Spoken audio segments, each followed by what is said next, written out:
తన ఏకైక కుమారుని యేసుక్రీస్తుని ఈ లోకానికి పంపించడానికి ఒక గర్భము అవసరమై ఉంది కాబట్టి దేవుడు మరియను ఎన్నుకున్నాడు. ఎందుకు దేవుడు మరియను ఎన్నుకున్నాడు తెలుసా?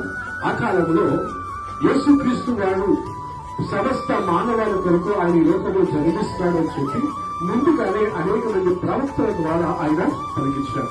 మేఘా గ్రంథంలోని 5వ అధ్యాయం 2వ వచనంలో మేఘా గ్రంథం 5వ అధ్యాయం 2వ వచనంలో ఉంటుంది, మీ కొరకు స్వల్పమైన ఈ గ్రామం నుండి మిమ్మల్ని 7 వారు ఒకరు పుట్టబోతున్నాడని చెప్పి దేవుడు ప్రవక్త అయిన మేఘ ద్వారా ఆయన పలికిస్తాడు. అయితే ప్రవక్త ఆ చెప్పిన మాట ఎన్ని సంవత్సరాల క్రితం తెలుసండి?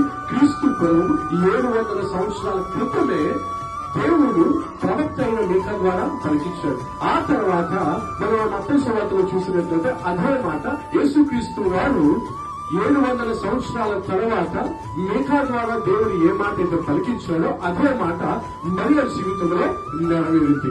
అయితే దేవుడు మరియ ఒకసారి మరియకి యోసేపుకి ప్రధానం చేయబడింది. ఈ రెండు క్యారెక్టర్ నేను చెప్తూ ఉంటాను, మీరు అర్థం చేసుకునే ప్రయత్నం చేయండి.